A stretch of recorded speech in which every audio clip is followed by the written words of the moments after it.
best advisors will ask for help. They realize they can't do it all on their own. And, we're all running a business. If you hadn't figured that out, you're running a business. You're not just helping clients. I mean, your clients need your business to endure long-term, just like their plan needs to endure long-term. But there's multiple ways to construct running a business. And, obviously the company I work for we partner with firms, right? So that they don't have to do it all on their own, which allows advisors to put more time back in front of their clients. And for whatever reason, many advisors have chosen a path of trying to do it all or build it all in-house. And you can just spend a half hour with some of these people and go, you should not be managing people.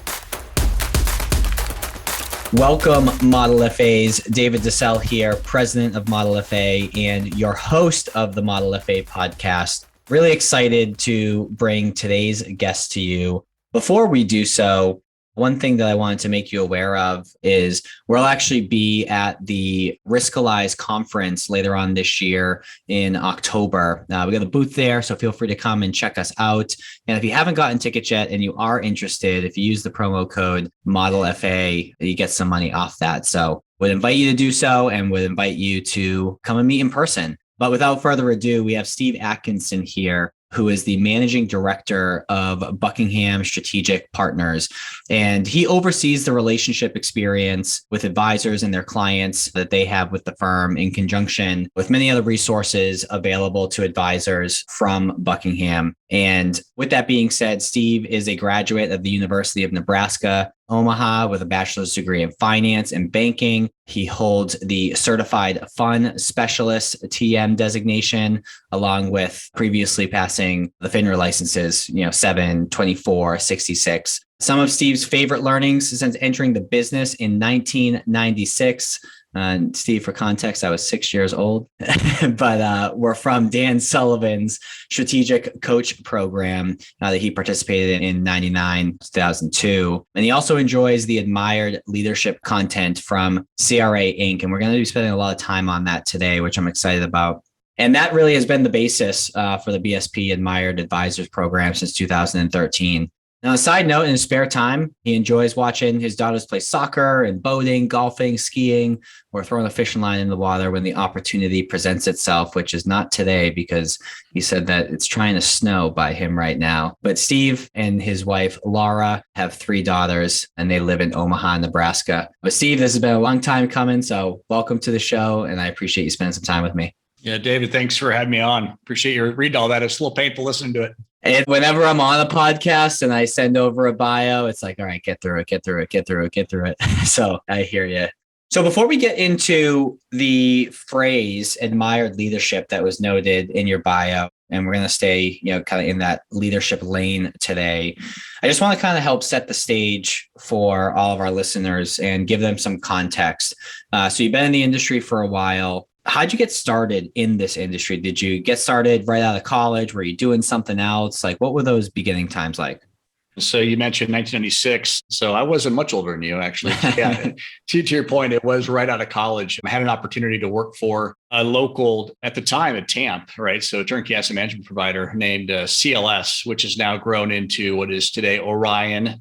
And, at the time, I think CLS had around 200 million in assets. And this is early on in the TAMP kind of industry. You were seeing the wave of advisors going fee-based and things like that. But I joined that firm right as I was graduating and had an opportunity to move out to the East Coast for them in 1997 and essentially started calling on advisors to help them with the transition of going fee-based. So that's kind of how I got started. Cool. And what led you to being a part of Buckingham after that role? Yeah. So I was there for quite a while. And, when you're in this industry and if you're a lifelong learner, you're always, trying to figure out what's the right path, and the chances of getting it right out of the gate, the odds are pretty low. And there's a lot of things I learned, kind of ties back this admired leadership thing as well. Kind of, what is the role of an advisor? And, there's all these investment options. I mean, is there an investment philosophy? Do people have investment philosophies? And basically in '05, I reached the conclusion that a lot of the stuff I was doing with advisors and helping them think as business owners, think from a standpoint of planning and driving a client experience, a lot of the conversations we were having and the plans we were putting in place would always, how do I put it, we'd always go back to conversations about the markets.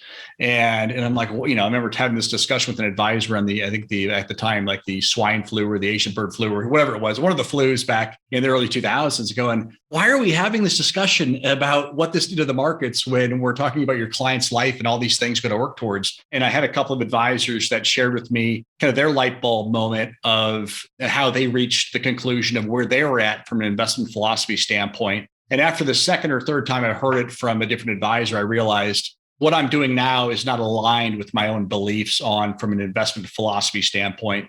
It wasn't a natural transition over to Buckingham or at the time Loring Ward. I actually ended up resigning from my current position, did some soul searching and knew enough people in the industry where they made connections where they said, there's this firm Loring Ward. They have the same belief system. They're looking for somebody. You keep professing this belief system. You should meet and talk. And we met in mid 2005. And this is where I've been ever since. I've only been 2 places in 26 years. Love it. Well, it shows that you like what you're doing right now. So you're coming up on, 20 years here in a few years at the firm, which is exciting. Yeah. So let's talk about admired leadership. And on the surface anyways, I like the phrase, but I don't know exactly what it means. I'm a big believer that advisors, there's really 3 main ways that they can implement various components of leadership principles. They're leading their teams and their firm. They're leading their clients, but they also need to be a leader for themselves as well. And if you're not taking care of yourself, it's going to be tough to lead, the other folks that I just mentioned as well. So I guess just starting at the top, what is admired leadership? And I'll ask some probing questions along the way. Yeah, let me answer that question, providing some background of how we kind of fell into this admired leadership learnings and whatnot. But in real short, to answer your question directly, admired leadership is actually a body of research developed by the firm CRA Inc., which you mentioned in the opening. And it started by a professor by the name of Dr. Randall Stubben, going back 30 some years or so. And he was teaching leadership in a lot of the classic leadership you'll hear about is all psychologically driven. He'll do a much better job explaining this than I will. But essentially, he and his firm started asking a different question. And rather than trying to profile people on psychological or with the way you were or how you were born or, whether or not you're a born leader or not, he started asking a different question. And the question essentially is, what do the people that are around them would define them as admired? What do those people do behaviorally different than you and I on a daily basis in different situations? And so for the last 30 or so years, they've been on the hunt trying to identify people that would be categorized by their peers as admired. And he'll tell you that, these individuals that they identify, they would never put that label on themselves, right? They don't refer to themselves as admired. That's a label he put on them. And it's essentially an admired leader can be defined as somebody who gets results, but also has followership. And most leaders get one or the other, right? So you'll have a lot of results-based leaders, especially in this industry. Look at it, go to any conference when they pass on an award, it's usually based on results. How much money have you raised? All these kind of things. But when you actually talk to the people around the results-based leaders, I've seen this firsthand. The people that work for them really don't like them. They don't respect them, right? Because all they care about is the results. Then on the flip side, you'll have what you call followership leaders, where I like to refer to as like, in the sports, like a player's coach, right? Not always the best at getting results, but boy, their players love them, et cetera. And you have a lot of followership leaders, but it's really rare to find somebody that gets consistent results regardless of where they're at. So they could change industries, change companies, and they're always going to get high results, but the people follow them. Right. And people will uplift jobs, go from cities and move somewhere else and to follow that leader. But it also transcends work. You talk to their kids, their people in their community, people that they report to, but also the people who report to them. It's all around these people. We'll use the term admired. And it usually comes down to things that they do differently day in and day out than you and I would.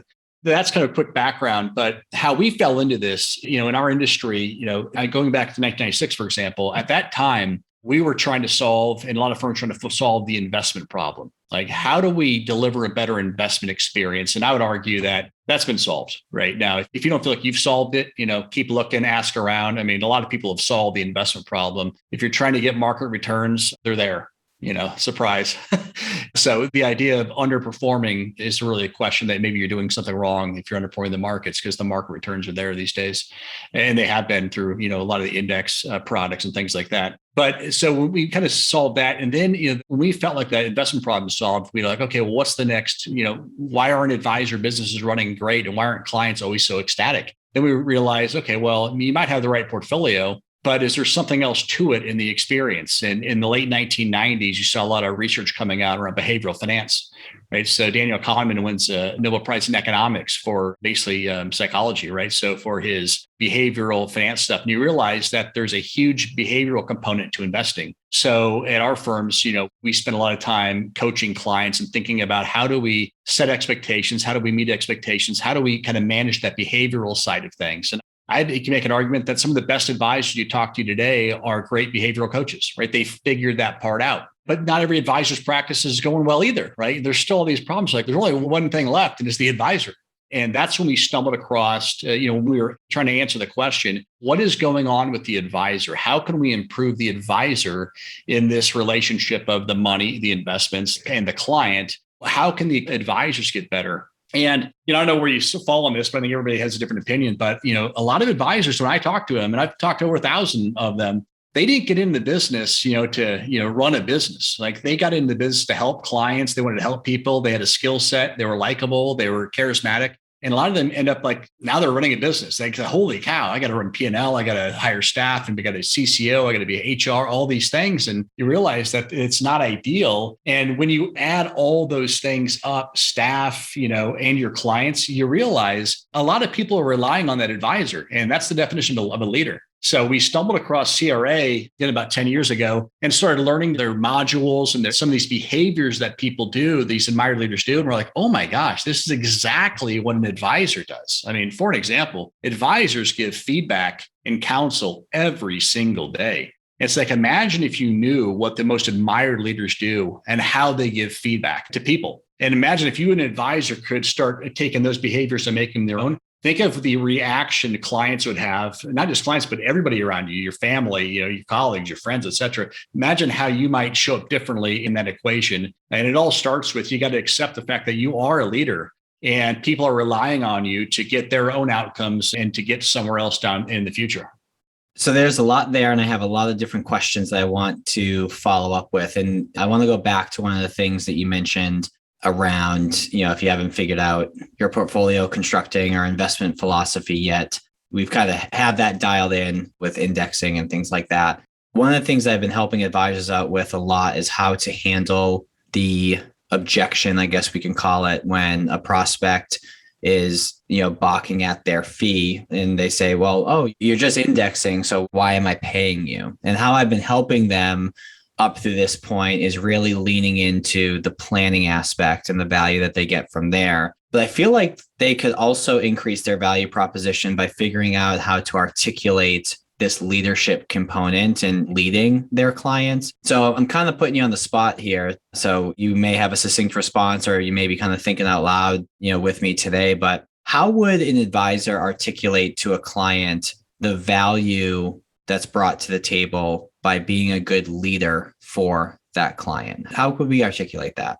Yeah, I'll definitely be thinking out loud. None of these questions are submitted in advance. So, based on how you asked the question, I would not recommend any advisor, declare that they're the leader, right? It's going to be I agree with that. Yes. Right. It's an implied thing. So, underlying in that question was this idea of, what's the fee I'm paying for? If you were somebody where that your investment philosophy, utilizes indexing, right? And by the way, indexing is an investment philosophy, but that'd be a tool to implement your investment philosophy. Right. If you were somebody that was doing like a low cost index type strategy type of thing, if that's why the client's balking at fees or questioning fees, it's because you're probably putting too much of an emphasis on the investments in the piece. So I would recommend to an advisor, and again, this is, I think, what a leader would do, is they would have a value proposition or a process that is based off of things that they can control and where the real value is for the fees that they're charging. And purchasing a portfolio is pretty low cost. I can do it online right now for like nothing. I can just go to Schwab and get that, I think, for free in a lot of places. So don't place your value proposition. I hear advisors all the time like, hey, would you like a second opinion? And the second opinion is like a portfolio comparison. It's like, really?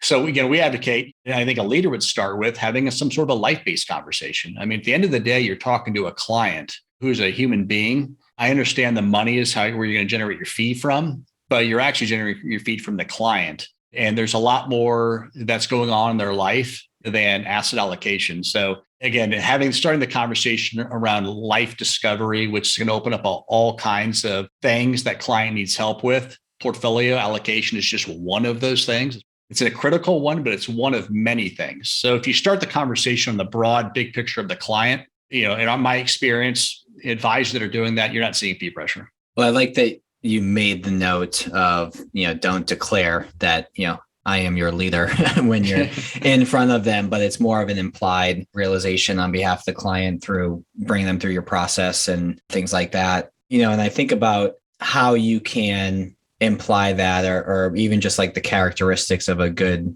leader. And, off the top of my head, there's, asking great questions and listening to be able to understand a certain layer of accountability and making sure that they follow through with things. There's empathy involved there, perhaps even availability to a certain degree. But when you think about an advisor as being a great leader, what type of characteristics can you throw out there that those people have?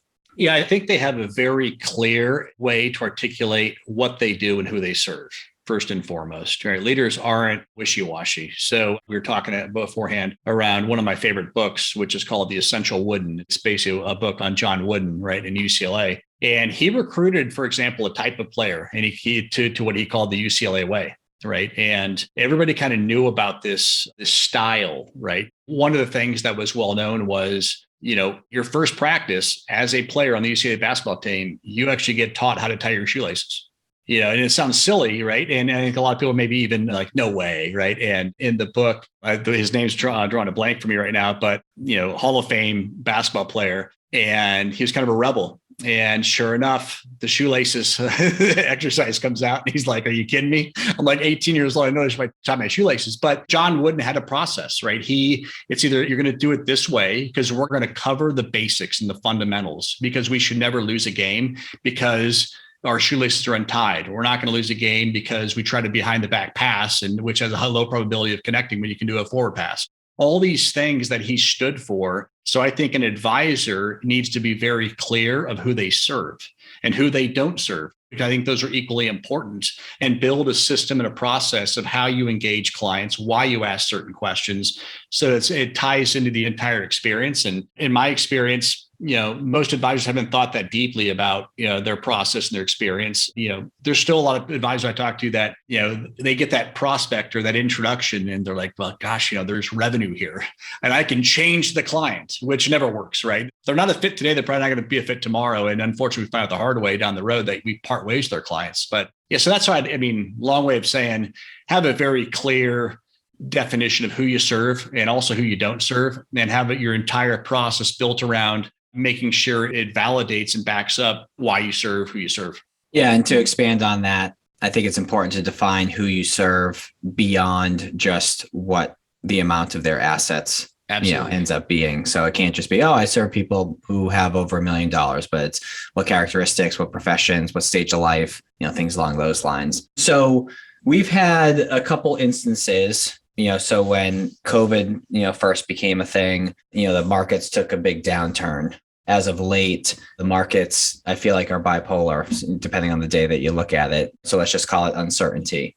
And real leaders, as we had discussed on our intro call, like true leaders, they shine best in times of crisis, right? Yeah. And they're not hiding under their desk, but they're facing it head on, with some grace and empathy along the way. But what have you found in working with advisors that works really well from a leadership perspective in times of crisis? Like, what are they actually doing for their teams? What are they doing for the clients that they serve to even be considered a leader during that moment of time?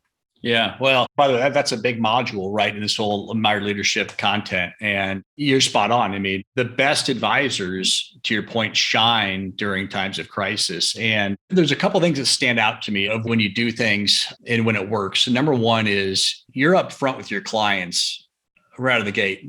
Markets are going to go down, they're going to go up, right? But to not bring that up is probably a violation of your fiduciary standard. You say markets are bipolar. That's the nature of the markets. That's the risk side of investing. If we knew when markets were going to go up and we knew when markets were going to go down in the short term, it wouldn't be risky anymore. You just, get me out the days it's going to go down and put me in the days it's going to go up. The nature of the risk and return equation of investing is you get a higher expected return because there's unknowns, and those unknowns are risks. You don't know what day, but over time, historically, we've seen markets, equity markets, for example, go up over time. I mean, you may have to wait a long time in some cases for that positive return, but over time, historically, those markets have gone up. We just don't know what they're going to do in the short term. So advisors are very good, great. The best advisors I've come across and I've studied are really upfront about that. I even had one advisor on the bottom of his quarterly statements in like 20 font print, the disclosure read, your account value will go down, right? Most disclosures are in the smallest font allowed by SEC. Right.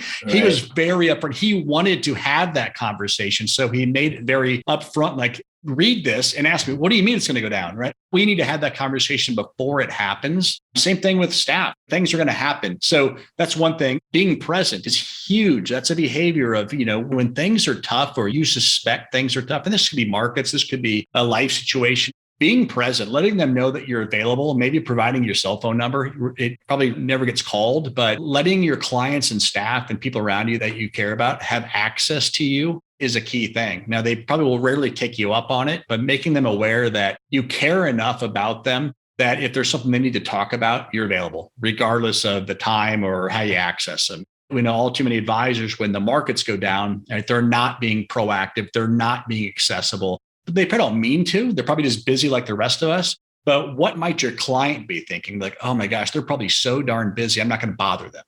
Right. And that client may be going through a tough situation that if they just knew, oh, I'm not bothering them, I can just going to make a quick phone call and they're there for me. So there's a couple examples. Yeah. And it's, if I'm understanding correctly, the first point I like a lot, which is leaders just do a good job of setting the expectation on the front end. That way there's less of an opportunity for miscommunication. Whenever we work with advisors, our team always shares, hey, if you have any questions in between, don't hesitate to reach out. Here's our cell. Obviously, you have our email. We're more than happy to connect in between. And some people take us up on that, not a ton, but some do. And we're happy to spend additional time with them above and beyond whatever our scope of work was. But it's perceived value. So it helps increase the value proposition and it doesn't bog you down where I feel like some folks are afraid that, oh my goodness, my phone's going to be ringing off the hook. I can't give that up. But in reality, it doesn't. And then on the proactive piece in terms of communication, I want to hit on the busyness thing because I have a handful of clients that do this. And I think it's just a great idea to,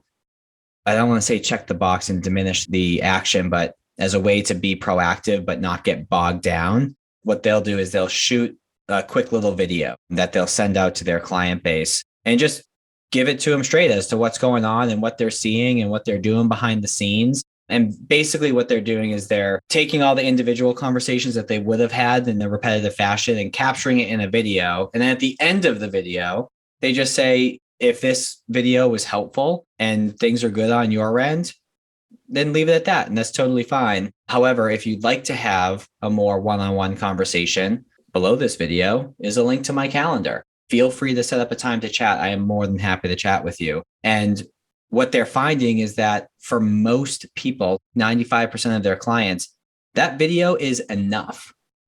And they don't have a bunch of phone calls. So you can take the one-on-one approach and use it as an opportunity to build a relationship, or you can kind of do a blanket approach that's more personal than like a written out, market commentary, and do it in the form of a video is kind of what I've found. Now, again, in our intro call or pre-podcast call, I should say, we talked about how great leaders get feedback. Mm-hmm. What do you mean by that? Are they getting feedback from clients, from their team, from the people around them, all of the above? So where should advisors be getting feedback and what's the benefit of doing so? Yeah, I think we're talking about, actually giving feedback, right? Clearly you got to get feedback, but I think from an advisor standpoint in the role of a leader, every day they're giving advice and counsel, which is feedback, right, to their clients. I mean, on all kinds of things. Clients want to do X, Y, Z. They want to get your thoughts on this. And we weren't giving our clients advice and counsel. That means that the clients, whatever they're already doing is working, right? They don't need our help. So it's how can we be better at giving feedback that enriches the relationship with our clients? By the way, I'm talking about clients, but it applies to staff. It applies to kids. I mean, really applies to kids. A lot of these behaviors are very applicable at home. One of the challenges and confusions for a lot of people is they feel like, they got to be one way at home around their friends. Then they act differently in a business setting. It's like, well, you're two different people. Well, you'll never be admired if you're two different people, right? That's one of the things you notice in these admired leaders is they're consistent. Regardless of the relationship, they are exactly the same. They do the exact same things, which probably leads to them being admired. But going back to this idea of giving feedback to clients, something I see violated all the time with advisors and clients is they don't let the client talk first.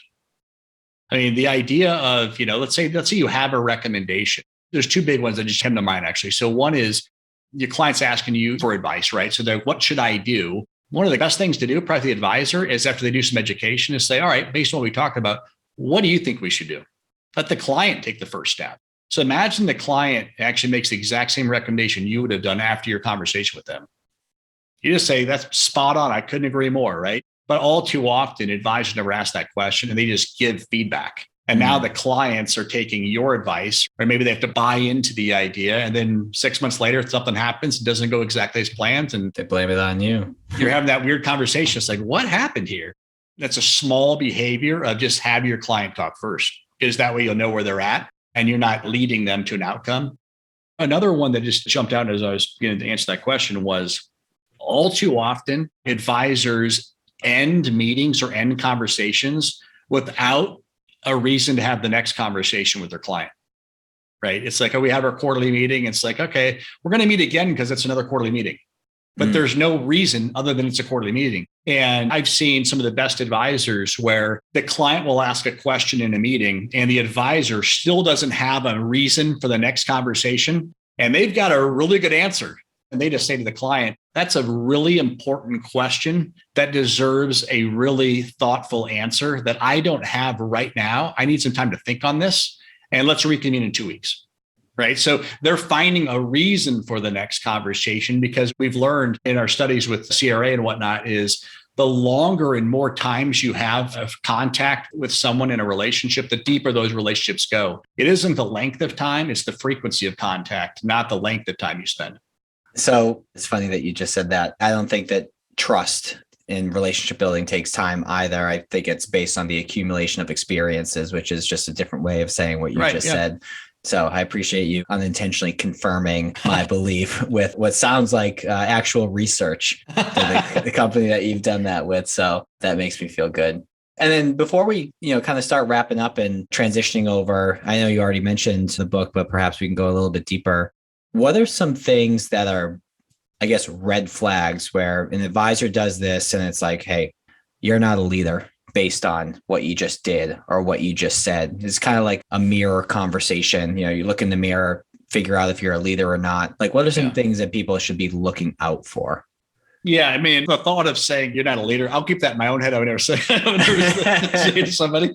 But, so let me start by answering the question with something I do all the time. I'm fortunate enough where I work with a lot of people, both in my company, and I work with a lot of people outside of our company in the industry. And a lot of these people obviously interact with advisors. So a question I'll almost ask anybody I meet is, how many advisors have you spent quality time with in your career? And as you can imagine, it's in the hundreds, some people in the thousands. And I'll even do this in group settings if I'm in like a team meeting for another firm. And it'll be in hundreds of thousands. And then I'll go, all right, so of all those advisors, how many would you hire or recommend to your parents or a loved one you really care about?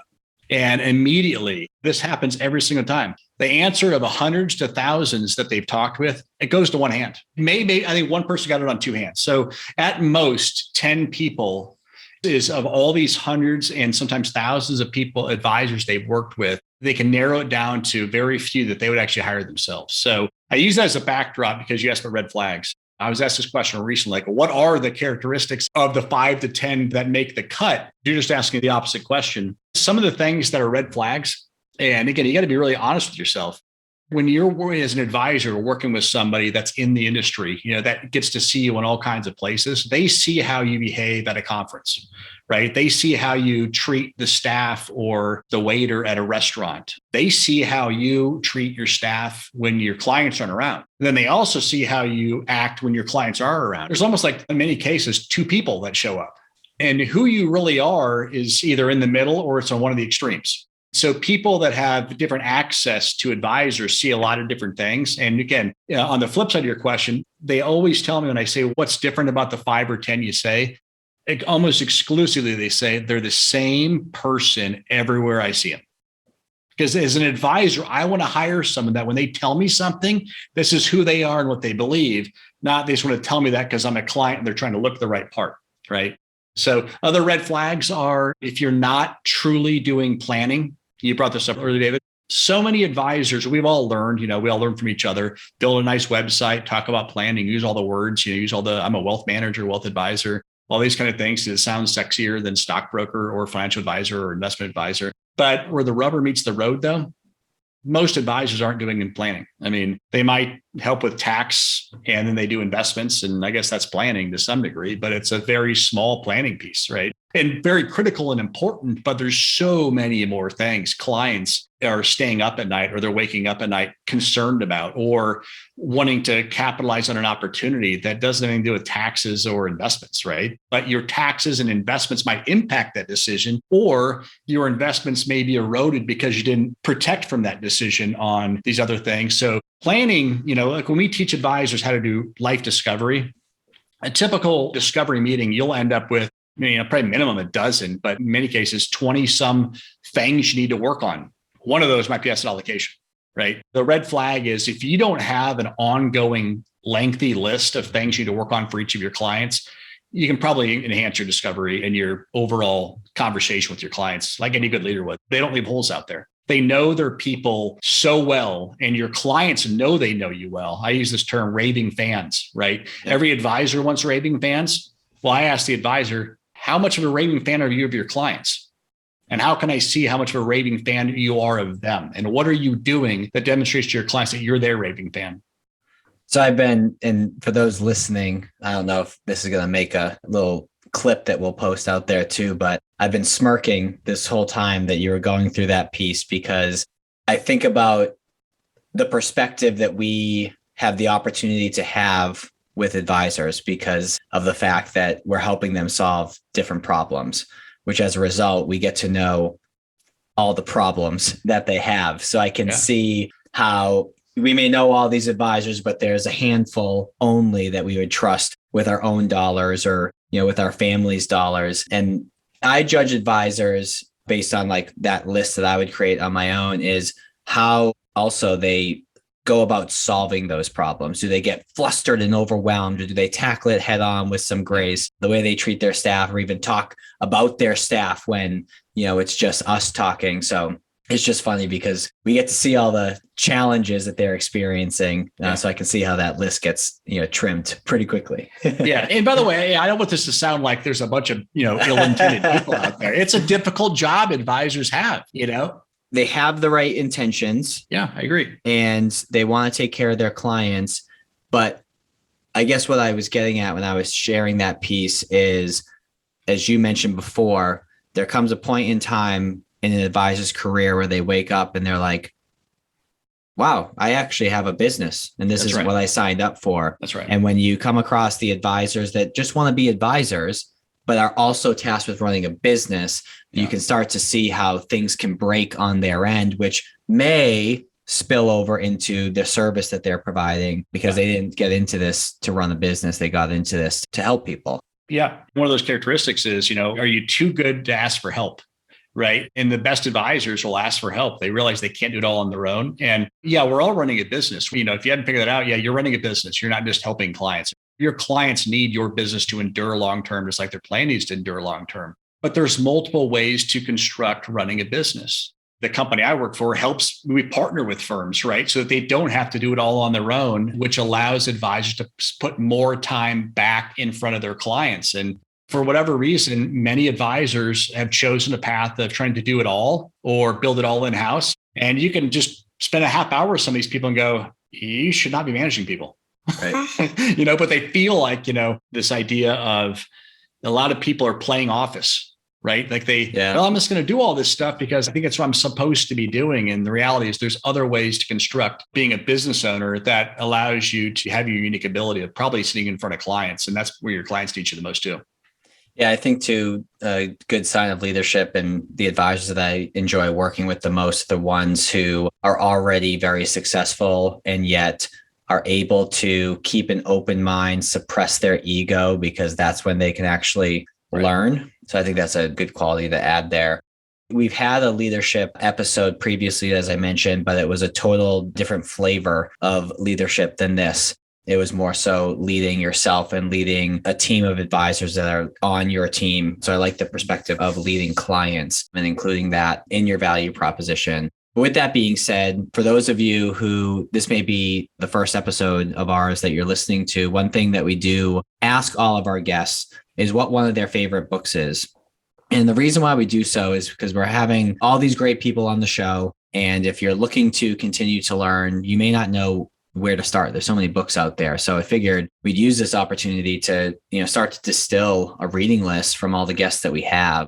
So I know you mentioned a little while ago the Essential Wooden, and you kind of hit on the fact that he knows exactly the type of person that he wants to have on his team, as well as, really honing in and focusing on the basics and the fundamentals. And perhaps those are your, two main takeaways that really resonate with you. But is there anything that you wanted to add on top of that you've gotten from that book? I think those are the two big ones. Obviously, there's a body of work with John Wood and the success, and there's just so many stories in there of longevity of the winning. But it all goes back to these basic fundamentals. I mean, there's examples up there of, people that were on the team or around the team that they had to let go and whatnot, and just not compromising on your values. And which, by the way, this is one of the pieces of admired leadership, and that is you better have clear values. Right. And when things don't go well, it's better to confront and review those values versus the actual situation that just happened, because we can all agree on values, but we're going to kick and scream and defend ourselves if you call me out for a specific action.